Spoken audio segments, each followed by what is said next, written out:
रूस की सड़कें बर्फ से ढकी हुई थी। हर तरफ सफेद चादर ने जिंदगी की रंगीनों को कफन की तरह अपनी लपेट में ले रखा था।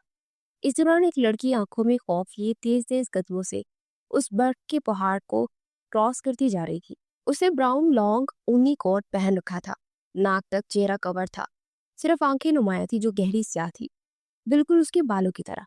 उसे नहीं मालूम था वो कहाँ जा रही है। ये मुल्क उसके लिए अनजान था। इन अनजान मानूस रास्तों में वो उसकी मंजिल कहाँ थी वो खुद नहीं जानती थी। मगर उसे बस एक चीज का खौफ था, उस शख्स का जो उसका शौहर था, वो जिससे पीछे छुड़ाकर भाग गई थी। दिल जोर से धड़क रहा था। शाम ढलने लगी और सफेदगी पर चांद की रोशनी भरने लगी। वो पैदल चल चल के थक चुकी थी।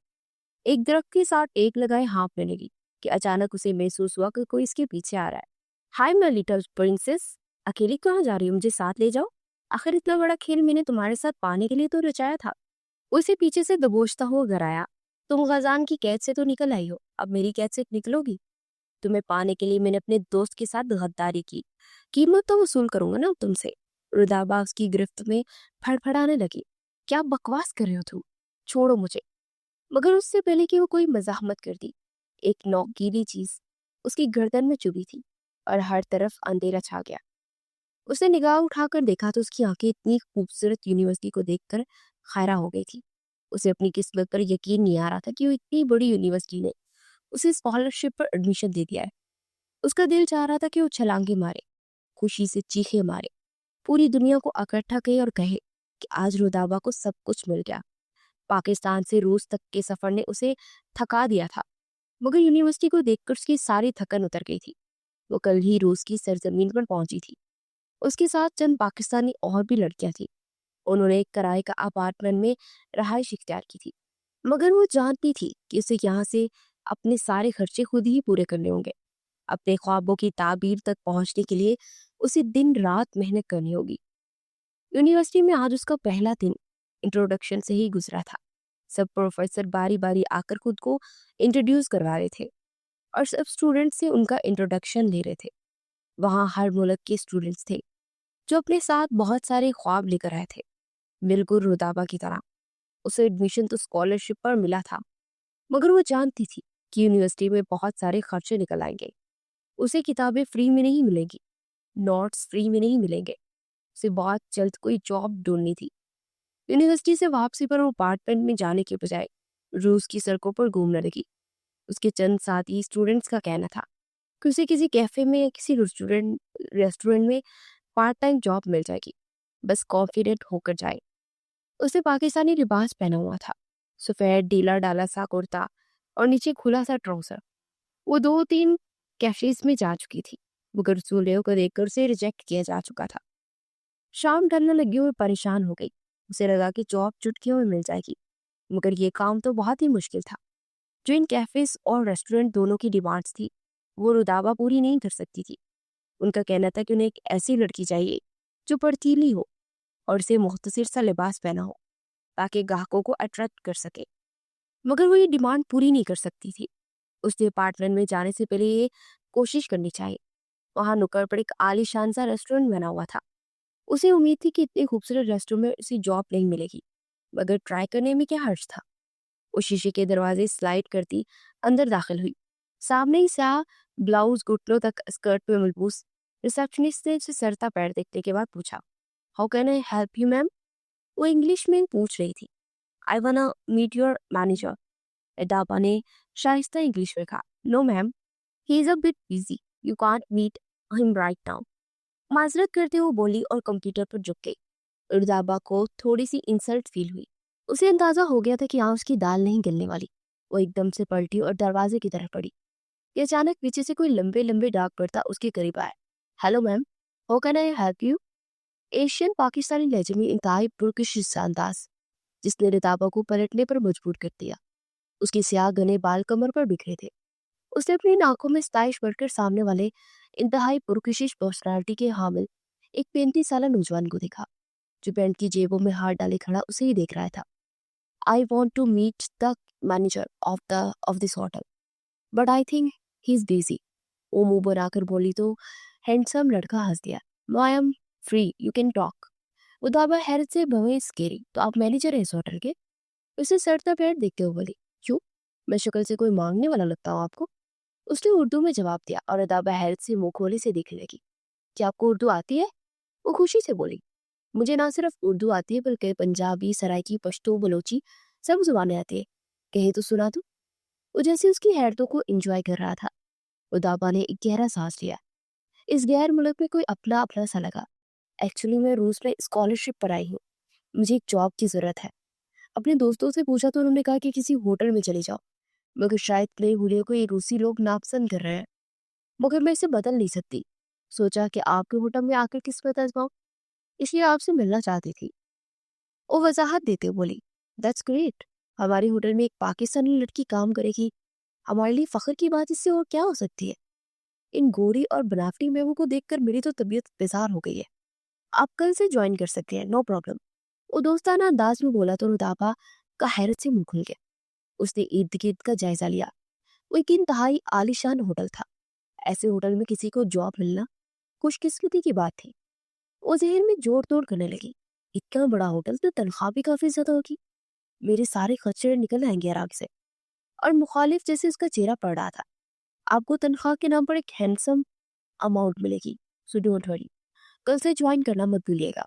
वैसे by the way, what is your good name? वो जाते जाते एकदम पलटा था। रुदाबा वकास वो पूरे एतमाद लहजे में बोली, what a strong name. Wow, myself is Sheram Ali Khan. आपसे मिलकर बहुत अच्छा लगा रुदाबा। मगर सर, आप मेरा कोई इंटरव्यू वगैरह नहीं लेंगे? वो परेशानी से बोली, कि वो मजाक तो नहीं कर रहा? उसकी जरूरत नहीं, मैं अगले बंदे का चेहरा देखकर ही बता देता हूँ कि इस होटल में जॉब करने की अहल है या नहीं। सो कैंग्रेचुलेशन। वो इसे मुबारकबाद देता वहां से चला गया, जिससे उसे जाने की जल्दी है। अगले रोज रुदाबा यूनिवर्सिटी से सीधा होटल आ गई। उसकी टाइमिंग 3 बजे से लेकर रात 8 बजे की थी। पहले पहले उसे ट्रायल पर रखा गया ताकि उसे काम की सही समझ आ सके। वो लोगों के ऑर्डर बुक करती थी, बस इतना सा काम था। और सबसे अच्छी बात ये थी कि उसके लिबास पर कोई तनकीद नहीं करता था, और वो चाहे जैसा ही लिबास पहन कर आती। उसे होटल में आए हुए तकरीबन 1 हफ्ता हो चुका था, और वो अपनी जॉब को एंजॉय कर रही थी। शराम से उसका अक्सर ही सामना हो जाता था, और वो उसके साथ बैठकर एक कप चाय जरूर पीता था और पाकिस्तान की बातें करता था। आज वो सफेद टॉप और नीचे खुला बेल शेप ट्राउजर पहने, बालों की ऊंची मोनी बल लगाए मामूल के मुताबिक सबके ऑर्डर्स नोट कर रही थी। घड़ी पर टाइम दिखा तो 7:30 बज चुके थे। उसे बस आधा घंटा मजीद ऑर्डर लेने थे और फिर चले जाना था। उसका अपार्टमेंट थोड़ी ही दूर था, वो पैदल चलकर भी जा सकती थी।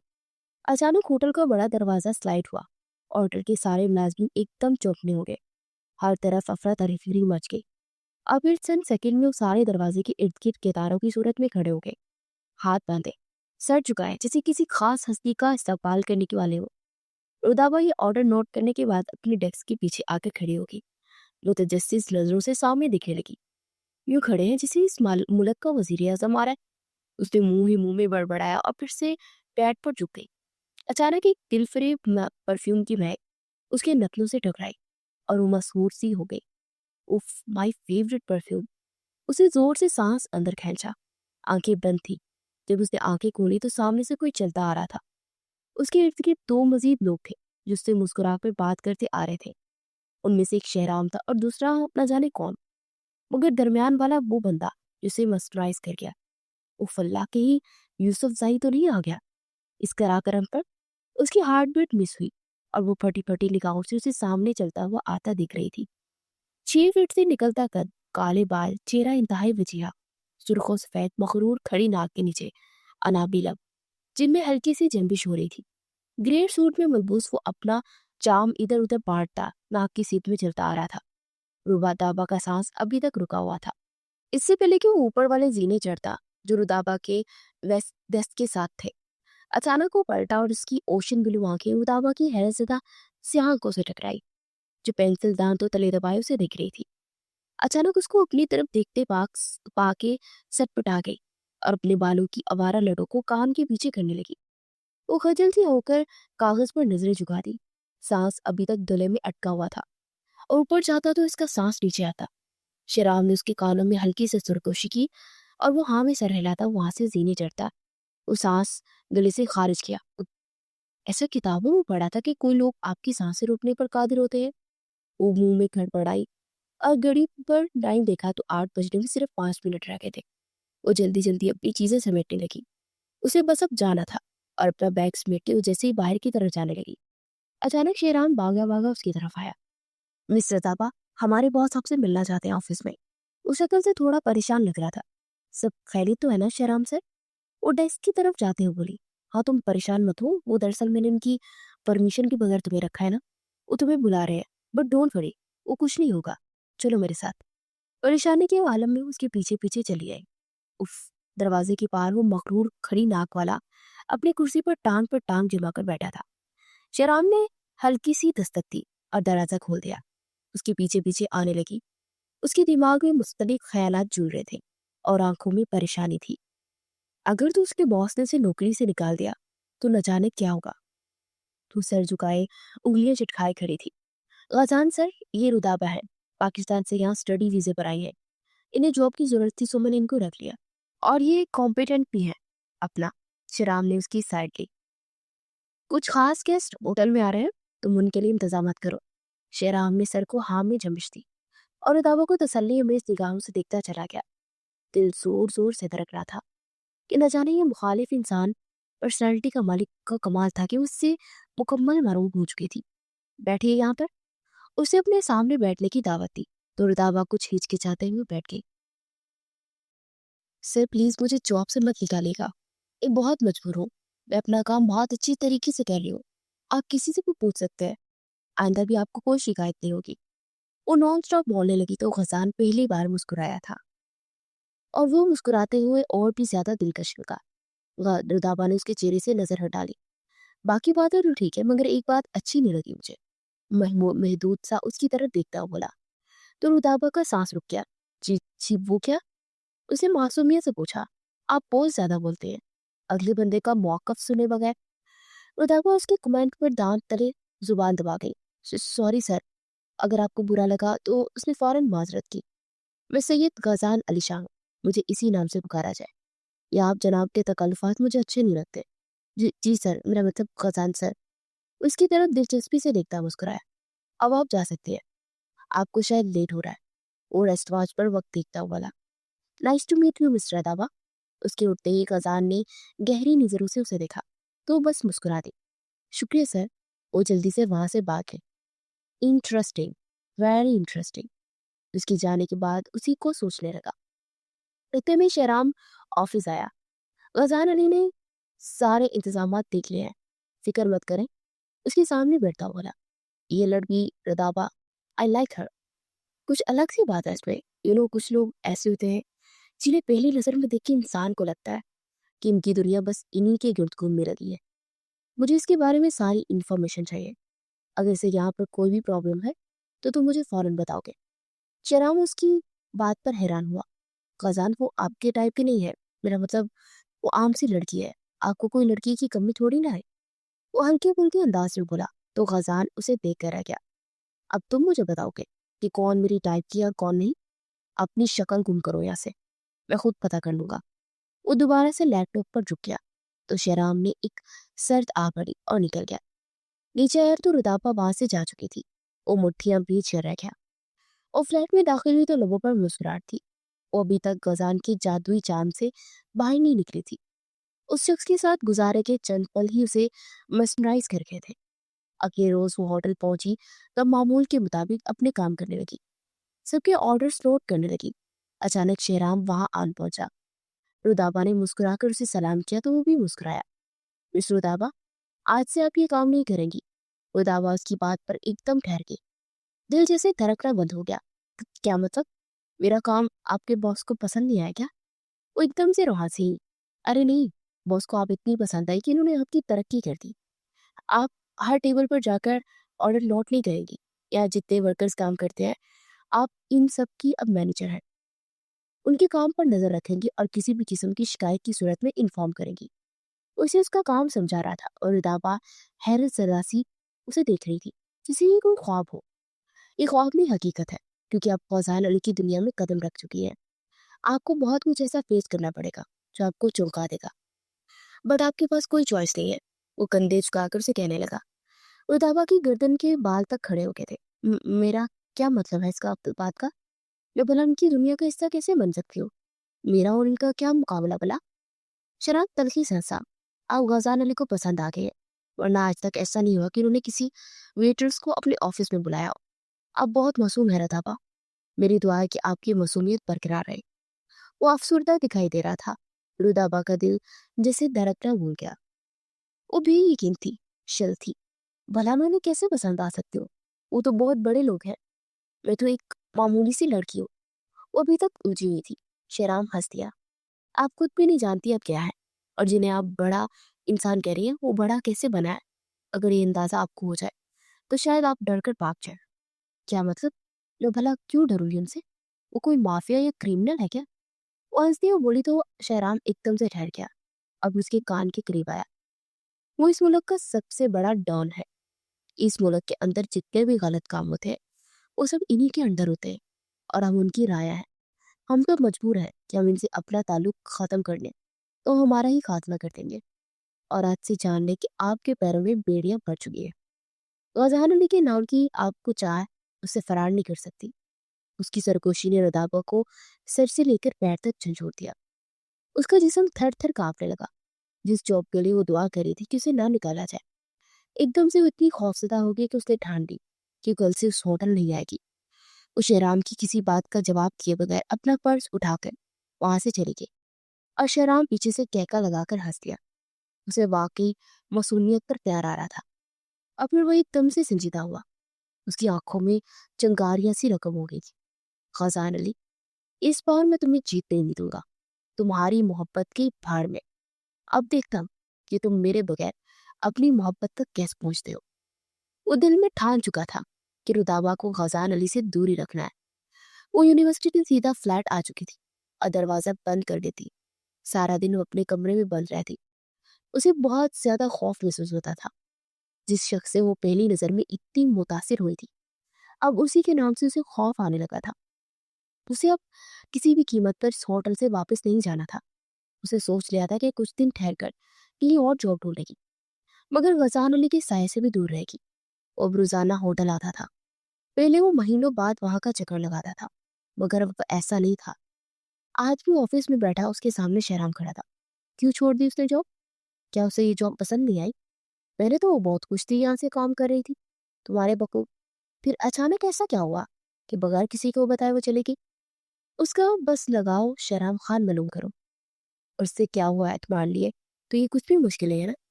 मुझे कल तक सारी इंफॉर्मेशन इस टेबल पर चाहिए। वो शहराम को हुक्म देता वो बोला, और शहराम ने एक लंबी सांस की और कुर्सी पर बैठ गया। मैंने आपसे पहले भी कहा था कि वो आपकी टाइप की नहीं है। वो एक बहुत मामूली सी लड़की है। ऐसी लड़की को कोई ओहदा मिल जाए तो वो सत्ता जाती है। शायद इसीलिए भाग गई हो। छोड़े इसे। शहराम ने हल्के फुल्के अंदाज में कहा तो गजान मुट्ठियां भीजता उसे देखने लगा। मैं उसे नहीं छोड़ सकता। मोहब्बत करने लगा उससे। लव इट फर्स्ट साइट कह लो। मुझे वो लड़की हर हाल में चाहिए, और मैं उसे खुद से ढूंढ लूंगा। तुम जा सकते हो। शहराम उसकी बात पर एकदम ठहर गया। वो जान चुका था कि खजान अली कभी भी उस लड़की से पीछे नहीं हटने वाला। ठीक है, मैं उस लड़की को आपके कदमों में ढेर कर दूंगा। आप बेफिक्र रहे, बस सब कुछ मुझ पर छोड़ दे। वो अपने कोट के बटन बंद करता हुआ उठा। वो कदमों में ढेर करने के लिए नहीं, बल्कि सर आंखों पर बिठाने की चीज है शहराम। अपने अल्फाज अदा करने से पहले उन पर गौर किया करो। शहराम ऑफिस से निकल चुका था। यूनिवर्सिटी में लेक्चर के दौरान भी वो इसी टेंशन में थी। इसे जॉब ना मिली तो अपनी ड्यूज कहाँ से पूरी करेगी? उसका ध्यान लेक्चर में लग ही नहीं रहा था।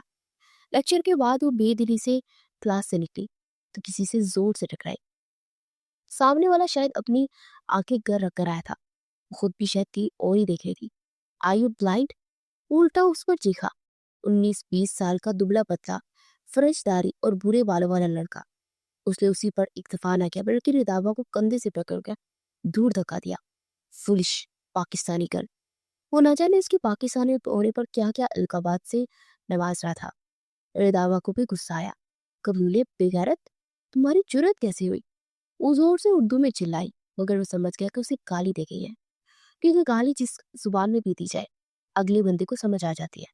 How dare you bitch! इससे पहले कि उस पर चिपटता रिदाबा ने खींच कर उसे थप्पड़ दे मारा। तमाशा लग चुका था और इसकी वीडियो बनाई जा रही थी और रुदाबा का चेहरा सुर्ख पड़ चुका था। उसने एक रूसी को थप्पड़ दे मारा था और बात थप्पड़ भी खत्म नहीं हुई थी। मैं तुम्हें जहन्नुम में पहुंचा कर ही छोड़ूंगा, वो चीख कर बोलता चला गया और रुदाबा जल्दी से यूनिवर्सिटी से निकल आई। एक तमाशा बन चुका था उसका। वो जाना तो सीधा प्रिंसिपल के ऑफिस जाती थी, मगर पहले ही बहुत तमाशा लग चुका था। वो बस अपनी इज्जत बचाकर फ्लैट आ गई। सारी रात वो रोती रही। उसे रोज आने का बहुत क्रेज था और अब वो सारा जोश ठंडा पड़ चुका था क्योंकि वो यहाँ अकेली थी। ये लोग, दूसरी लोग तो उसे अपने गजब की भीड़ चढ़ा रहे थे। अगले दिन वो सोचकर यूनिवर्सिटी गई कि उस लड़की की शिकायत अदाएगी, मगर उसे ऑफिस बुला लिया गया। ऑफिस में वो लड़का कुर्सी पर टांग जमाए बैठा था। साथ उसके सूंड फूट उधर उम्र शख्स बैठा था जिसके चेहरे पर बला का गुरूर था। रुदाबा थोड़ी परेशान हो गई। यूनिवर्सिटी का वाइस चांसलर उसे घूर रहा था। मिस रुदाबा, आप इस लड़के से माफी मांगे। मैं नहीं चाहता यूनिवर्सिटी का माहौल खराब हो आपकी वजह से, क्योंकि आपने जिसके साथ बदतमीजी की है वो इस मुल्क के बहुत बड़े एम्बेसडर है। So please make an apologise. वो इंग्लिश में बोला तो रुदाबा की सीटी गुम होगी। मैं कैसे माफी मांगू?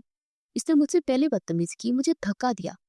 वो बेयकीनी से बोली, आखिर उसकी भी अना थी, वो कैसे उस लड़की से माफी मांगती? क्या आप चाहते हैं कि आपको यूनिवर्सिटी से निकाल दिया जाए और वापस भेज दिया जाए? वो दरिश्ती से बोली और लड़का तिलमिला कर उठा। अब माफी काफी नहीं होगी। ऐसे बड़े मजमे के सामने थप्पड़ मारना चाहता हूँ, तब हिसाब बराबर होगा। Dad please. वो अपने बात से मुखातिब हुआ और रुदाबा को तो आग ही लगी। वाइस चांसलर भी एकदम खामोश हो गया। उसे लगा कि सूरत हाल काफी तशवीशनाक हो गई है। लड़के का बाल उठा और अपनी कोट के बटन बंद किए। इस 2 टके की लड़की की हिम्मत भी कैसे हो मेरे बेटे की इंसल्ट करने की? अब ऐसा ही होगा जैसा मेरा बेटा चाहता है, उसने हुक्म सुनाया। वाइस चांसलर भी परेशान हो गया, मगर यूं लगता था जैसे वो उसकी बात नहीं टालेगा। रुदाबा को अपने जिस्म से जान निकलती हुई महसूस हो रही थी। वो सोच भी नहीं सकती थी कि इस 2 टके के लड़के से सबके सामने वो थप्पड़ खाएगी। उसे लगता था कि नाइंसाफी सिर्फ उसके मुल्क में ही होती है, मगर ये तो हर मुल्क की कहानी थी। जो जितना बड़ा अमीर था उसी का राज चलता था, चाहे वो गलती पर भी कभी क्यों ना हो। एकदम से उसकी आंखों में आंसू आ गए और वो जो सबके सामने रोना नहीं चाहती थी, मगर सिचुएशन ही ऐसी बन गई। इसने सोचा कि पाकिस्तान जाना ज्यादा बेहतर है, ये इस नौजवान से थप्पड़ खाना। वो किसी सूरत में अपने ख्वाबों से दस्तकदार होकर पाकिस्तान नहीं जाना चाहती थी। उसने बड़ी मुश्किलों से पैसे जमा करके रूस का पासपोर्ट बनाया और उसकी माँ ने उसकी जहेज की जो रकम संभाल रखी थी उसने मिन्नतें करके वो उनसे ले रही थी और उनसे वादा किया था कि उनसे दुगनी रकम इनको लौटा देगी। वो वहां से काम करेगी और पैसे भिजवाती रहेगी। तो उसका दिमाग एकदम से घूमने लगा। अचानक दरवाजा खुला और कोई तेज तेज कदमों से अंदर दाखिल हुआ। हेलो एवरीवन, उसे जानदार आवाज से सबको मुखातिब किया। तो रुदाबा ने नजर उठाकर उसे देखा। अपने पल के चिपकना भूल गई। वहां से वाइस चांसलर तक उसे देखकर हैरत ज़दा था। वो वहां कुर्सी पर टांग जमाए बैठा। उसके बाल जेल से पीछे को चिपके हुए थे। ओशन ब्लू आंखों में गुस्सा था। उसने एक फाइल मेज पर पटकी। Please have a seat mister vice chancellor. उसे अपने ऑफिस समझिए। इसका पूरे एतमाद लहजा सबके एतमाद जाग की तरह बिठा गया था। वाइस चांसलर हवास पाख्ता सा होकर सामने कुर्सी पर बैठ गया। रुदाबा तो बस यकटक उसे देखे जा रही थी। वो यहाँ क्यों आया था? मिस्टर ब्रांड एम्बेसडर, मैं आपसे ये पूछना चाहूंगा कि क्या आप अपने बदतमीज बेटे की वजह से अपने ओहदे से इस्तीफा देना चाहते हैं, या आप अपना ओहदा बचा लें, या इस 2 टके के लड़के की so called self respect? Choice is yours. और मिस्टर वाइस चांसलर साहब, आप पर तो बहुत ही तगड़ा केस बनता है। आपने एक मजलूम बेकसूर लड़की पर पूरी यूनिवर्सिटी के सामने जुल्म होने दिया। ना सिर्फ आपको जेल होगी, बल्कि इस यूनिवर्सिटी के साख को भी अच्छा खासा नुकसान होगा, क्योंकि जब मैं वो वीडियो क्लिप पूरी सोशल मीडिया पर वायरल करूंगा, एक लड़का एक लड़की को धक्का दे रहा और उसे गालियां बक रहा है, और कैसे आप उस लड़की को मजबूर कर रहे हैं कि उससे माफी मांगे, तो सोचने के क्या होगा। वो लोग ये नहीं देखेंगे लड़की का बाप उस मुल्क का एम्बेसडर है। वो सिर्फ उस लड़की की मजलूमियत देखेंगे, ना कि इसकी शोहरियत। क्योंकि इस दुनिया में जहां भी एक औरत पर जुल्म होगा, उसका एक्शन लिया जाएगा। उनकी आंखों में आंखें गाड़ कर बोला तो वाइस चांसलर को साफ सुन गया। I am sorry mister Gajan Ali, कि आपको खुद चलकर हमारे ऑफिस आना पड़ा, मगर अब मैं आपको बताते चलूं, ये गलती इस लड़की की भी है। इन्होंने भी इस लड़के को थप्पड़ मारा है। अगर सजा लड़के को मिलेगी तो इस लड़की को भी इसका खमियाजा भुगतना पड़ेगा। बात इंसाफ की है तो दोनों को सजा मिलेगी। व्हाट यू से?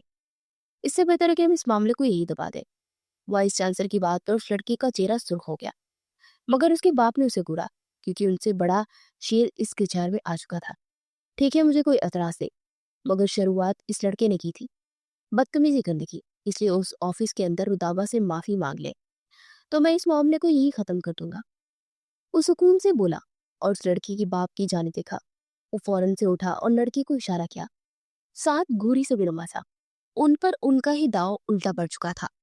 मजबूरन उसको उस लड़के को उससे माफी मांगनी पड़ी, मगर वो वहां रुका नहीं, बल्कि सुर्ख चेहरे के साथ ऑफिस से निकल गया।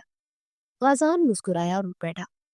आज के बाद इस बात को यकीनी बना जाए कि रदाबा को कभी यहाँ कोई तंग नहीं करेगा, और ना आपकी यूनिवर्सिटी को जो हमारे अदारे की तरफ से फंड्स मिल रहे हैं ना, उन पर पाबंदी लग जाएगी। वाइस चांसलर एकदम परेशान हो गया। डोंट वरी सर, आइंदा ऐसा कुछ नहीं होगा। रुदाबा बेटा, आप जाएं प्लीज क्लास में, वो नरमी से बोले, और रुदाबा को जैसे ही होश आया, वो एक नजर अपने मसीहा पर डालती कमरे से बाहर निकल गई। ऐसे आपको क्यों इनकी इतनी साइड ले रहे थे? क्या रिश्ता है आपका इनके साथ? वाइस चांसलर ने तजस्सुस से पूछा तो गजान मुस्कुराए। She is my wife, we are getting married soon, आप भी आइएगा। उन्हें इनविटेशन देते और हैरान करते वहां से चला गया। रुदाबा अभी कॉरिडोर में थी जब वो शख्स से भागती हुई आ रही थी। वो शख्स आज उसका मसीहा बन गया। अगर आज वो यहाँ ना होता तो न जाने वो रुदाबा का क्या होता। वो सोच भी नहीं सकती थी। तो तुम मुझसे छुप कर बैठी थी, मगर मैंने तुम्हें ढूंढ निकाला लिटिल गर्ल। वो एकदम से उसके पीछे चलने लगा। वो एकदम से पीछे पलट कर दिखने लगी। क्यों छुप रही थी मुझसे? हाँ, उसके इंतहाई करीब आ चुका था। उसकी क्लून की महक उदापा के होश उड़ा गई। और वाकई मकनातीसी शख्सियत का हामिल था। चलो, मैं तुम्हें तुम्हारे फ्लैट के ड्रॉप कर देता हूँ, आज छुट्टी कर लो। उसे हुक्म देता उसके साथ साथ चलने लगा। मैं खुद चली जाऊंगी, आपका शुक्रिया। वैसे आपने मुझे क्यों बचाया? मैं आपकी क्या लगती हूँ? उसकी आंखों में देखती हुई बोली, तुम मुझे अच्छी लगती हो, सिंपल। वो कंधे उचका कर कहने लगा, और दाबा एकदम ठहके। और वैसे भी तुम यहाँ अकेली हो, मगर आज के बाद तुम अकेली नहीं, मैं तुम्हारे साथ हूँ। तुम मुझसे फरार हासिल नहीं कर सकती। रुदाबा एकदम बेचैन हो गई। शेराम की बातें जहन में गूंजने लगी। वो एकदम एक गैंगस्टर था, इस मुल्क का सबसे बड़ा माफिया। वो तुम्हें कैद कर लेगा, खरीद देगा तुम्हें, क्योंकि जो चीज उसे पसंद आ जाए उसे वो खरीद देता है, अपने वश में कर लेता है। और रुदाबा को लगा जैसे उसे खरीद लिया गया। वो एकदम खौफजदा हो गई। मुझे क्लास में जाना है, प्लीज आप चले जाइए। वो तेजी से आगे बढ़ गई और गजान हैरान हो गया। उससे क्यों डर रही थी आखिर? वो जा चुकी थी और गजान को वहां रुकना फजूल लगा। कब तक भागोगी मुझसे लिटिल कर? एक ना एक दिन तो मेरी पनाहों में आना ही होगा ना तुम्हें। वो मुस्कुराकर आगे बढ़ गया। यूनिवर्सिटी से अपार्टमेंट तक वो यही सोचती रही कि आज खजान ना होता तो न जाने क्या होता। इसके लिए मसीहा था, मगर शहराम की बातें उसे कंफ्यूज कर रही थी। उन्हीं सोचों में ऊंची वो सड़क पर चढ़ रही थी कि कोई उसके साथ चलने लगा। मुर्दाबा ने हैरानी से चेहरा मोड़ कर देखा तो गजान अली था। आखिर आप पीछा कर रहे थे? वो एक पल के लिए घबरा गई। गजान ने नफी में सर लाया, ऐसा कुछ नहीं, मुझे तुमसे कुछ जरूरी बात करनी थी, मगर तुम तो मुझे देखकर ऐसे भाग रही हो जैसे खुदा न खास्ता मैं तुम्हारा कोई नुकसान कर दूंगा। और दावा को समझ नहीं आ रही थी कि क्या सच था क्या झूठ था। वो अब नहीं रुकी। अगर तुम ऐसे ही चलती रही तो हम बात कैसे करेंगे? गजान ने उसे रोकने के लिए मजबूर किया। वो नहीं चाहती थी कि उसके पीछे उसके अपार्टमेंट तक आए। बताएं, क्या बात करना चाहते हैं आप मुझसे?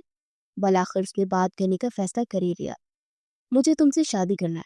अल्फाज तक ही पिघलता हुआ सीसा कि उसके कानों में गया, और मुकाबले से ऐसी बात की तवक्का वो हरगिज नहीं रखती थी। क्या? उसे झटका ही तो लगा। हाँ, इसमें हैरान होने वाली वाली क्या बात है? क्या तुमसे शादी करना मना है? देखो रुदाबा, तुम मुझे अच्छी लगती हो, मैं तुमसे शादी करना चाहता हूँ। मेरे पास तुम्हारे लिए बहुत अच्छी ऑफर है। तुम मुझसे शादी कर लो, तुम्हें फिर पढ़ने के लिए किसी भी किस्म की कोई भी नौकरी करने की जरूरत नहीं है। मैं तुम्हें हर महीने तुम्हारे जेब खर्च के हिसाब से पैसे दे दिया करूंगा, क्योंकि ये शौहर होने के नाते मेरा फर्ज होगा। और तुम अपने घर वालों को पैसे बेचकर उनकी फाइनेंशियली मदद भी कर सकोगी। और इतने बड़े रूस के तुम्हारे साथ दोबारा कोई परेशानी बन गई, तो कोई मुसीबत आ गई, तो तुम्हें मेरे अलावा कोई नहीं बचा पाएगा। तुम्हें सोचने के लिए वक्त ले लो। कल हम दोबारा इसी जगह मिलेंगे, इसी वक्त। तुम मुझे अपना फैसला बता सकती हो, मगर हाँ, इनकार की गुंजाइश नहीं है। उसने आखिरी बात बहुत सर्द लहजे में गई थी, और उदावा एक पल के लिए काम सी गई। एक बार फिर दिमाग में शेराम की कही बातें गूंजने लगी। क्या सच था क्या झूठ था, वो उलझ कर रह गई थी। वो बट अपने अपार्टमेंट में आ गई। सारा दिन वही अपने कमरे में बंद रही। समझ नहीं आ रही थी कि क्या करे। वो घर से पढ़ने के लिए आई थी। अगर वो यहाँ शादी कर लेगी तो फिर अपने वालिदैन को क्या जवाब देगी। लेकिन उसे यहाँ कहीं भी नौकरी नहीं मिल रही थी। सिर्फ एक कजान के रेस्टोरेंट में किसी तरह से नौकरी मिली थी। मगर फिर कजान की वजह से ही उसने वो रेस्टोरेंट भी छोड़ दिया। क्या करे, कुछ समझ नहीं आ रही थी। अगले दिन यूनिवर्सिटी से वापसी पर वो एक बार फिर उसके रास्ते में हाल था। रुदाबा का दिल चाहा कि जमीन फटे और वो उसमें समा जाए। वो किस मुसीबत में फंस गई थी। वो कहाँ जानती थी कि वो रूस आने के बाद ऐसे हालात पे उलझेगी। तुमने क्या फैसला किया? वो खामोशी से उसे देख रहा था। अगर मैं ना करूँ तो? कितनी देर बाद वो कुछ कहने के काबिल। गजान अली के होठों को मुस्कुराहट लगा। तो फिर मैं जबरदस्ती तुम्हें अपने साथ ले जाऊंगा और गन पॉइंट पर तुमसे निकाह नामे पर दस्तखत करवाऊंगा। इसलिए मैं चाहता हूँ कि खुद ही तुम प्यार से मुझसे निकाह कर लो। रुदाबा की आंखें हैरत से फटने के करीब आई। उसे एक ही पल में उस शख्स से डर लगने लगा। शेराम की बातें मजीद सच लगने लगी। उसने कहा था कि वो कुछ भी कर सकता है और अब वो कभी भी उसकी कैद से बाहर नहीं निकल सकेगी। वो चाहकर भी रूस से भाग नहीं सकेगी। वो वापस घर जाना भी चाहे तो भी गजान उसे ढूंढ लेगा। गजान उसके सामने ही खड़ा था। तुम्हारे पास बस 5 मिनट है, फैसला कर लो, वरना फिर मैं जबरदस्ती तुम्हें उठाकर ले जाऊंगा। वो एक बार फिर सर्द लहजे में कह रहा था। शायद उसे डराना चाहता था। कुछ मिनट के बाद उसे देखती रही। और निकाह करने से उसकी इज्जत तो महफूज रहेगी। अगर उस शख्स ने बिना निकाह के उसके साथ कुछ ऐसा वसा किया तो वो क्या करेगी? घर वालों को क्या जवाब देगी? इसलिए मजबूरी में उसे हाँ करनी पड़ी। अच्छा ठीक है, मुझे मंजूर है। वो सारी सर से लेकर पैर तक काम गई थी। उसके पास फिलहाल उस शख्स से निकाह करने के अलावा कोई चारा नहीं था। वेरी गुड, हम आज निकाह आज शाम में करेंगे। चलो अभी शॉपिंग पर चलते हैं। रुदाबा हैरान हुई। क्या, अभी इसी वक्त? वो बेहद बेयकीन थी। हाँ, अभी मेरे पास ज्यादा टाइम नहीं है। अब उसे क्या बताता कि वो मजीद इंतजार नहीं कर सकता। मगर मेरा बैग, उसे वहां से गायब होने की कोशिश करनी चाहिए। कोई बात नहीं, चलो पहले तुम्हारा बैग तुम्हारे अपार्टमेंट छोड़ देते हैं। और रुदाबा हैरतों के समंदर में आन गिरी। इसका मतलब आप जानते हैं मैं कहाँ रहती हूँ? रुदाबा ने मुस्कुराकर इस बात पे सर हिलाया और इसे वाकई कैद कर चुका था। वो इस पर मुकम्मल तौर पर नजर रख रहा था। वो कहाँ रहती है, कहाँ जाती है, क्या करती है। और शक की नजरों से बचकर वापस अपने घर लौट जाना बहुत मुश्किल था। वो दोनों शॉपिंग के लिए आ गए थे। अच्छा बताओ, तुम कैसी लुक क्रिएट करना चाहती हो? पाकिस्तानी दुल्हन बनोगी या वेस्टर्न? वो रुदाबा से पूछ रहा था। मगर रुदाबा तो अपनी सोचों में उलझी हुई थी। वो तो ये सोच रही थी कि कैसे उस शख्स से अपनी जान छुड़ाए। रुदाबा रुदाबा को गहरी सोचों में उलझते देख उसने उसका कंधा हिलाया तो वो चौंक कर होश में आई। हाँ, वो अचानक घबरा गई। मैं तुमसे कुछ पूछ रहा हूँ कि तुम कैसी दुल्हन बनना चाहोगी, ईस्टर्न या वेस्टर्न? रुदाबा जैसे किसी गहरे ख्वाब से जागी। उस दिन के लिए लड़की ने कितनी सारी सोचें रखी थी। उसकी कितनी ख्वाहिशें होती है। मुझे व्हाइट फ्रॉक पहननी है जिस पर गोल्डन काम हुआ है। और कई खोए खोए लहजे में बोली। तो गजान के होठों को मुस्कुराहटे छोड़। चलो ठीक है, हम फिर इस शहर के सबसे महंगे, सबसे बेहतरीन बौतीक में चलते हैं। वहां तुम जैसा चाहोगी वैसा ड्रेस वो तुम्हें घंटे में मिल जाएगा। उसे अपने साथ शहर की सबसे बेहतरीन और सबसे महंगी बौतीक ले आया था। रुताबा बस किसी कटी ढाल की तरह उसके साथ चलती आ रही थी। और ठीक अगले 2 घंटे बाद रुताबा को उसकी पसंद का ड्रेस मिल चुकी थी।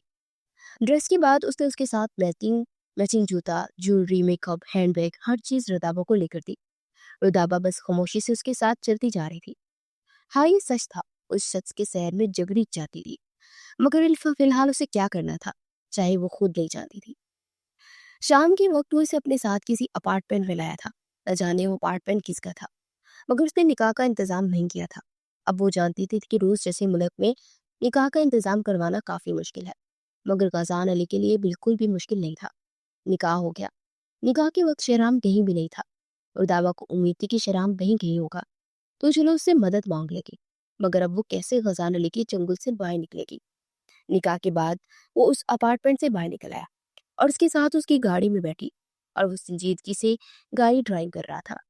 और धावा घबरा कर बार बार उसे देख लेगी। मुझे ऐसा क्यों लग रहा है कि तुम मुझसे खौफजदा हो रही है? अचानक गजान ने उसकी जानिब चेहरा मोड़े इतनी तेजी से सवाल पूछा कि रदाबा का सांस हलक में अटक गया। उसने बहुत मुश्किल से नफी में सर लाया।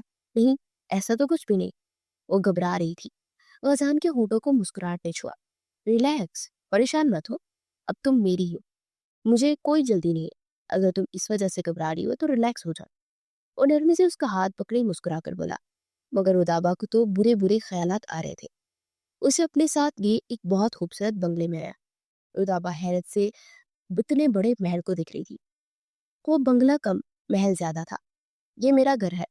रुदाबा की आंखों में हैरत देखते उसके वजाहत के साथ रुदाबा मजीद हैरान हुई। उसे अपने साथ अंदर लाया और वो खामोशी से उसके साथ चलती गई। वो महल अंदर से भी बहुत खूबसूरत था। बेशक वो रूस के बंगलों में से एक बेहतरीन और खूबसूरत बंगला था। सारा घर दिखाने के बाद उसे अपने साथ लिए अपने कमरे में आए। ये हमारा कमरा है। रुदाबा खामोशी से उसकी पैरवी में कमरे में दाखिल हुई। इससे पहले कि वो दोनों कोई बात करते उसका मोबाइल बज उठा। उसने मोबाइल कान से लगाया। शायद सामने से किसी संजीदा सूरत हाल के बारे में आगाह किया गया। अच्छा तुम लोग परेशान मत हो, मैं आ रहा हूँ। शायद उसे इमरजेंसी में कहीं जाना पड़ रहा था। रुदाबा ने एकदम पुरसुकून सांस ली। मुझे एक जरूरी काम से जाना पड़ रहा है, तुम घर में ही रहना, रेस्ट करो, मैं जल्दी वापस आऊंगा। मुस्कुराते हुए वो कमरे से बाहर निकल गया। उसके जाने के बाद रुदाबा ने सारे घर का जायजा लिया। घर के बाहर कोई भी गार्ड वगैरह नहीं थे, मतलब यहाँ से भागना आसान था। उसने जल्दी से शहराम को फोन किया। शहराम हैरान हुआ। तुम कहाँ गायब हो गई थी रुदाबा? क्या सच में गजान ने तुमसे निकाह कर दिया? देखो, उसने मुझसे निकाह की बनक भी नहीं पड़ने दी। अगर मुझे पता होता कि तुमसे निकाह कर रहा है तो मैं इस निकाह को रोकने की हर मुमकिन कोशिश करता। तुम बहुत बुरी तरह फंस गई हो। और रुदाबा जो उसे अपनी परेशानी बताना चाहती थी वो मजीद घबराहट का शिकार हो गई। कैसी कैसी मुसीबत? उसने घबरा कर पूछा। मैंने अभी उसके दो आदमियों को बात करते यहाँ रेस्टोरेंट में सुना है। वो कहीं जा रहा है और तुम्हें आज किसी की डीलिंग में बेच देगा। तुम्हारी खूबसूरती से वो काफी परफेक्ट कमा सकता है। तुम एक काम करो, जल्दी से वहां से भाग जाओ। मैंने गुलजान गुलजान को उलझाकर घर से निकाल दिया है। तुम एक काम करो, अपनी यूनिवर्सिटी के बैक साइड पर आ जाओ, हम वहीं मिलते हैं।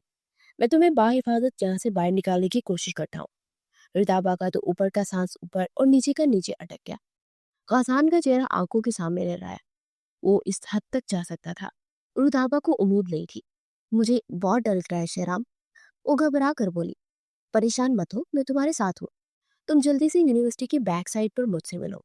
इतना कहते ही वो फोन काट चुका था। रुदाबा ने देखा कि गजान अभी घर पर नहीं। ये उससे दूर भागने का बेहतरीन मौका था। आखिर वो क्यों उससे डरे? सिर्फ एक बार तो अपनी जिंदगी की हिफाजत के लिए यहाँ से भागने की कोशिश तो कर सकती है। उसने जल्दी से हाई ड्रेस और ज्वेलरी उतारी और सिंपल सा ड्रेस पहना। वो जल्दी से घर से बाहर निकल आई। उसे किसी भी हाल में खजान के वापस आने से पहले यहाँ से भागना था। वो 15 मिनट से पहले यूनिवर्सिटी की बैक साइड पर मौजूद थी। क्योंकि यूनिवर्सिटी खजान के घर से बहुत ज्यादा दूर नहीं थी, वो शॉर्टकट लेती तंगलियों से होती हुई यूनिवर्सिटी की बैक साइड पर पहुंची। क्योंकि उसने ये इलाका इन 2 महीनों में बहुत बार देख रखा था, इसलिए वो रात के इस अंधेरे में भी यूनिवर्सिटी के इस बने कस्बे की छोटी सी गलियों को पहचान गई थी। इससे पहले कि वहां शहराम को ढूंढती उसे किसी की बातों की आवाज आई। वो जल्दी से बिल्डिंग की ओर हो गई। कोई मोबाइल फोन से बात कर रहा था। हाँ, रुदाबा को मैंने कभी भी गजान के साथ नहीं रहने दूंगा। हर बार गजान जीतता है, मगर इस बार जीत तो मेरी होगी। रुदाबा मेरी बातों में आ गई है। बस वो कभी भी किसी भी टाइम पर यहाँ पहुंचती होगी। उसके बाद मैं उसे लेकर हमेशा के लिए इस शहर से गायब हो जाऊंगा और गजान हाथ पांव मारता रह जाएगा। जिस दिन पहली बार वो रेस्टोरेंट में आई थी ना, उसी दिन मेरा उस पर दिल आ गया था। रुदाबा सिर्फ मेरी होनी चाहिए। मगर ना जाने क्यों गजान का दिल उस पर आ गया। रुदाबा मेरी बातों में आ गई है। वो गजान को एक गलत इंसान समझने लगी है। वो तो ये जानती ही नहीं कि गजान अच्छा इंसान है और उससे मोहब्बत करता है। बुरा तो असल में मैं हूँ, ये शहराम है। वो शायद किसी से बात कर रहा था और रुदाबा इस आवाज को बहुत अच्छे से पहचानती थी। ये आवाज शहराम की आवाज थी। उसके लहजे से लग रहा था कि वो किसी बुरे मकासद के लिए रुदाबा को इस्तेमाल करने की कोशिश कर रहा है। रुदाबा घबरा गई। वो यहाँ किस पर यकीन करे? गजान भी बुरा था तो शहराम कौन सा अच्छा था? न जाने क्यों लेकिन उस समय से शहराम से बहुत बुरी वाइब्स आई। वो कदम पीछे लेने लगी। उसी खामोश माहौल में कदमों की चाक सारे माहौल में गूंजी। शहराम जो मोबाइल फोन पर बात कर रहा था वो चौंका। उसे महसूस हुआ कि रदाबा यही गई है। वो रदाबा को देख चुका था। रदाबा ने रुदाबा उसे पुकारा, मगर वो पलटी और भाग गई। वो वापस गजान के पास भी नहीं जा सकती थी, उसे बस किसी महफूज पनाह की तलाश थी। वो दोनों इसका गलत इस्तेमाल करने वाले थे। इन दोनों के इरादे जान गई थी। क्या पता शहराम और गजान दोनों मिले हों। उसके दिमाग में बहुत सारी ऐसी सोचें आ रही थी जिन्हें सोचते वो सोचना नहीं चाहती थी। आखिर क्या सच था? वो कंफ्यूज होकर रह गई थी। क्या इसके साथ ये लोग कोई बुरा खेल खेल रहे थे? कौन सच्चा था, कौन झूठा था, इस बात का कैसे पता लगाएगी? वो बस यही सोचकर रह गई। वो महसूस कर सकती थी कि उसके पीछे कोई भाग रहा है, मगर उसने पूरी ताकत इकट्ठी की अपनी जान और अपनी इज्जत की हिफाजत के लिए आज भाग लेना चाहा। रोज की सड़कें बरस से ढकी हुई थी। हर तरफ सफेद चादर ने जिंदगी की रंगीनियों को कफन की तरह अपनी लपेट में ले रखा था। इस दौरान वो लड़की आंखों में खौफ लिए तेज तेज कदमों से उस बर्फ के पहाड़ को क्रॉस करती जा रही थी। उसने ब्राउन लॉन्ग ऊनी कोट पहन रखा था। नाक तक चेहरा कवर था, सिर्फ आंखें नुमाएं थी जो गहरी स्याह थी, बिल्कुल उसके बालों की तरह। उसे नहीं मालूम था कि वो कहाँ जा रही है। ये मुल्क उसके लिए अनजान था। इन रास्तों से वो मानूस नहीं थी। और उसकी मंजिल क्या थी वो खुद भी नहीं जानती थी। मगर उसे बस एक चीज का खौफ था, उस शख्स का जो उसका शौहर था, जो उससे पीछे छुड़ाकर वो भाग रही थी। दिल जोर जोर से धड़क रहा था। शाम ढलने लगी। वो सफेदी पर चांद की रोशनी पड़ने लगी। वो पैदल चल चल के थक चुकी थी और एक दरख्त के साथ टेक लगाए हाँफने लगी।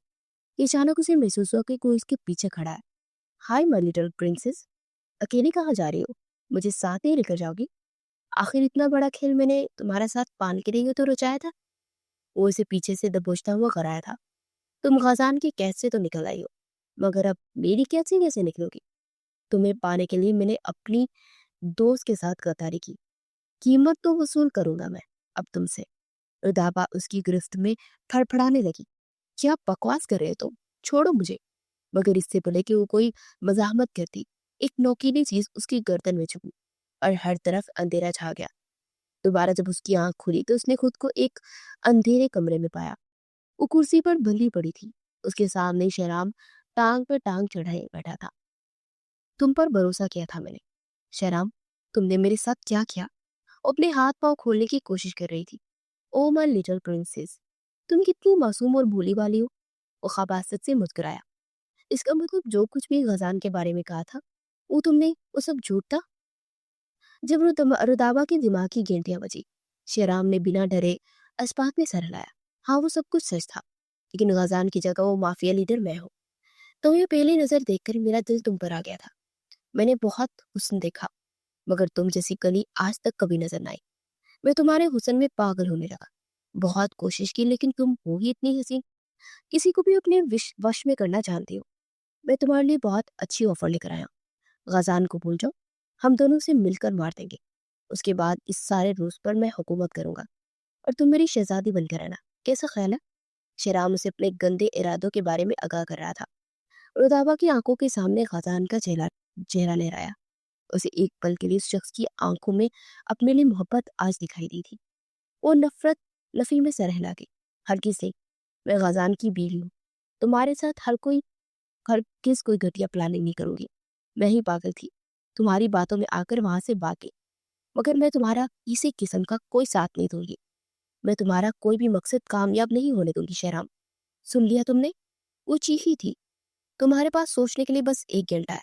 इसके बाद मैं क्या करूंगा मुझे खुद भी अंदाजा नहीं। उस सख्त लहजे में एक कहता कमरे से बाहर निकल गया और वो वहीं सिर कुर्सी पर गिराए बैठी रोने लगी। जिस शख्स को अपना समझा था वो दुश्मन निकला, और जिसे दुश्मन समझा वो अपना था। I am sorry Gajan, please help me. वो रोते हुए उस शख्स को पुकारने लगी। वो जानने वो कहाँ चला गया था। पूरे 2 घंटे बाद दरवाजा खुला और दोबारा अंदर दाखिल हुआ। तो क्या सोचा फिर? कुर्सी पर उसके सामने टांग चढ़ाए वो सवाल पूछ रहा था। मैंने एक बार कह दिया ना कि मैं गजान के साथ कोई गद्दारी नहीं करूंगी। मैं उसकी बीवी हूँ, उसकी इज्जत हूँ। तुमने मुझे हाथ लगाने की कोशिश की तो मैं अपनी जान ले लूंगी, मगर तुम्हारे साथ हरगिज नहीं। वो चीखी थी। शराब ने समझने वाले अंदाज में सर हिलाया। ठीक है, 2 घंटे बाद यहाँ रूस की ब्लैक मार्केट में लड़कियों की नीलामी हो रही है। जानती हो, वहां लड़कियां लाखों में खरीदी जाती हैं। तो चलो, मैं आज तुम्हें करोड़ों में बेचूंगा। मुझे कुछ तो फायदा हो। सारी जिंदगी उस गजान के साथ काम करके मुझे क्या मिला? खुद तो वो अमीर से अमीर तर होता गया, और मैं, उसने मुझे सिर्फ एक मामूली मैनेजर रखा। फिर मैंने भी उसकी नाक के नीचे उसका नाम इस्तेमाल करके अपनी माफिया टीम बनाई। अब वो आगे बढ़कर रुदाबा को रस्सियों से खोल रहा था। रुदाबा खुद को बचाने की कोशिश कर रही थी, मगर उसे घसीटते वहां से बाहर निकाल लाया और उसके दोनों हाथ बंधे हुए थे। उसने रुदाबा के मुंह पर पट्टी बांध दी थी। वो चिल्ला भी न सकी। उसे जबरदस्ती अपने साथ गाड़ी में लाया और उसे गाड़ी में बिठाकर उसने गाड़ी स्टार्ट की। आधे घंटे बाद गाड़ी न जाने किन जगह पर आकर रुकी। वो अभी भी अपने हाथ खोलने की कोशिश कर रही थी, मगर ना बोला जा रहा था और ना ही अपने हाथ खोल पा रही थी। उसे बाजू दबोचती गाड़ी से बाहर निकाला। वहां लोगों का एक जमा काफी जमा था। जानती हो, यहाँ पर जितने भी लोग हैं तकरीबन सारे ही गजान शाह के बड़े बड़े दुश्मन हैं, और गजान शाह की बीवी को खरीदने के लिए तो लोग लाखों नहीं करोड़ों देंगे। शराब उसी के साथ सामने की जाने बढ़ता हुआ बता रहा था। तो उसने वहां बने एक छोटे से स्टेज तक लाकर रदाबा को छोड़ दिया। हर तरफ शोर सा उठ गया। इससे पहले कि शराब कुछ कहता, एक गोली हवा को चीरती आई और शराब का कंधा चीरती बाहर निकल गई। शराब की चीख निकली। वहां हलचल मच गई। सब लोग भागने लगे। चंद मिनट बाद वहां लोग सबसे फरार हो चुके थे। वो कदम कदम चलता अपनी उसी पर्सनालिटी के साथ उदाबा की जाने पड़ा। उदाबा उसे अपनी जाने बढ़ता देख रही थी। शराब भी उसे देख चुका था। शराब ने अपनी जेब से गन निकालने की कोशिश की, जब उसकी दूसरी गोली शराब के हाथ पर आकर लगी। शराब एक बार फिर दर्द से तरप उठा। एक बार फिर तीसरी गोली शराब की टांग में आकर लगी। वो स्टेज तक आ चुका था और उदाबा के सामने खड़ा उसके हाथ खोल रहा था। मैंने कभी नहीं सोचा था कि तुम गद्दार होगे। मैंने तुम्हें पाकिस्तान से यहाँ रूस बुलाया, तुम्हें नौकरी दी, तुम्हारी जिंदगी बेहतर बनाने की हर मुमकिन कोशिश की, और तुम मुझे धोखा दे रहे थे। चलो, तुमने तो मुझे धोखा दिया, यहाँ तक तो खैर थी शहराम, मगर तुमने मेरी बीवी को तकलीफ पहुंचाने के बारे में सोचा भी कैसे? गजान अली ने एक एक लफ्ज सख्ती से कहते अपनी गम शहराम के माथे के बीचों बीच रखी। शहराम ने कुछ कहना चाहा, मगर देर हो चुकी थी। गजान की गोली शहराम के माथे में जाकर लगी और दाबा की चीखें निकल गई। वो अपनी गोल गन जेब में डालता वापस पलटा, फिर दाबा की जाने पाया। तुम घर से बाहर क्यों निकली? लहजे में बहुत गुस्सा था, मगर इस वक्त रदाबा को वो गुस्सा करता हुआ भी अजीज लगा। उसे बचाने के लिए आ गया था, और ना भी कुछ मिनट उसके साथ यहाँ क्या होने वाला था। वो भी सख्ता उसकी तरफ बढ़ी, उसके सीने से आ लगी, और अब वो हिचकियों से रो रही थी। गजान की सख्त आंखें लम्हों में मोम हुई। आई एम सॉरी। उसने मुझे बहुत कुछ गलत बताया था। उसने मुझे कहा कि मेरी जान को खतरा हो सकता है, इसलिए मैं आपसे डर रही थी। अब वो रोते हुए उसे सारी बातें बता रही थी जो शेराम ने उससे कही थी। गदान ने नफी में सर हिलाया। एक बार तो मुझसे बात करने की कोशिश करती। तुम्हें पहली नजर देखकर तो मुझे तुमसे मोहब्बत हो गई थी रुदापा। मैं तुमसे मोहब्बत करता था, इसलिए तुमसे शादी करना चाहता था, मगर तुम तो कुछ और ही समझ गई। अफसोस से कह रहा था वो। आई एम सॉरी। वो माफी मांग रही थी। चलो घर चलते हैं। वो इसे ऐसे ही अपने बाजू के इशार में लेता घर आया। वो सारा रास्ता रोती आई, मगर वो खामोशी से गाड़ी चलाता रहा। दोबारा रुदाबा को खामोश करवाने की कोशिश नहीं की। रात मजीद गहरी हो गई थी। रात के 10 बजे का वक्त था। उस वक्त अपने बेडरूम में बेड पर बैठी और उसके सामने कॉफी का कप रखा हुआ था। रो रो कर उसकी सारी नाक सुर्ख हो गई थी। बस भी करो, कितना रोगी? उसने बलाखिर कह ही दिया। आई एम सॉरी। उसने चेहरा उठाए गजान को दिखा। गजान ने नफी में सर लाया। तुम्हें देखकर मेरी कभी भी कोई गलत नियत नहीं रही है। तुम अच्छी लगती थी। तुमसे मोहब्बत हुई तो मैंने तुम्हें अपनी बीवी बनाने के बारे में सोचा, और मैं इस पूरे शहर में बिजनेस करता हूँ। शहर के हर कोचे कोचे में मेरे आदमी फैले हुए हैं। इसलिए शहराम के साथ तुम्हें देखकर मुझे फौरन पता चल गया कि शहराम तुम्हारे साथ कुछ गलत करने की कोशिश कर रहा है। अपने हाथों से उसके आंसू साफ कर रहा था। कितनी ही देर बाद दावा ने खुद पर काबू पाया। मैं चाहती हूँ कि आप मेरे साथ वापस पाकिस्तान चले, वहां जाकर मेरे वालिदैन से मेरा रिश्ता मांगे और उनके सामने दोबारा निकाह करें। मैं अपने वालिदैन को कोई धोखा नहीं देना चाहती। मैंने आपसे ये निकाह सिर्फ डर और खौफ की वजह से किया था। खजान उसकी बात पर मुस्कुराया। अच्छा, क्या वाकई तुमने सिर्फ और डर और खौफ की वजह से निकाह किया था? मुझसे कोई मोहब्बत नहीं थी क्या? उसने अफसरदा लहजे में पूछा। कि रुदाबा के दिल को कुछ हुआ। उसने भीगी पलकें उठाए खजान को देखा। वो शख्स एक बार फिर मस्मराइज कर चुका था। उसने धीरे से इस बात में सर लाया। हाँ, मैं करती हूँ मोहब्बत। वो खोए खोए लहजे में बोली। जब गजान अचानक उसके लोगों पर झुका और वो सख्ती से आंखें मीच गई, उसे अपने मजीद करीब करता पूरी शिद्दत से उसे महसूस करने लगा। रुदाबा जान गई थी कि शहराम की नीयत हमेशा से गलत थी। गजान तो बिल्कुल ठीक था। बस उसके सामने गजान की इमेज को अलग बनाकर दिखाया गया था। वो चंद पलों बाद पीछे हुआ। हम कल सुबह ही पाकिस्तान जाएंगे और मैं जाकर तुम्हारे वालिदैन से खुद सारी बात करूंगा। अगर वो नाराज हुए तो माफी मांगूंगा, उनके सामने दोबारा निकाह भी कर लूंगा। लेकिन तुमसे बहुत मोहब्बत करता हूँ रदाबा। उसने सरकोशी की और रुताबा के लब मुस्कुराहट पर डले। उसने अपनी भीगी आंखें साफ की और दोबारा गजान के सिरे पर सर रखे उसके करीब होती बैकग्राउंड से टेक लगाए बैठ गई। गजान उसके बालों में उंगलियां चलाने लगा। शायद उन दोनों की किस्मत ऐसे ही मिलनी थी। किस्मत इंसान को कहीं भी पहुंचा देती है। जो किस्मत में लिखा हुआ हो वो होकर ही रहता है, क्योंकि इंसान की किस्मत बहुत अजीब होती है। और कभी भी किसी की सुनी सुनाई बात पर यकीन नहीं करना चाहिए, क्योंकि आधा सच पूरे झूठ से ज्यादा खतरनाक होता है।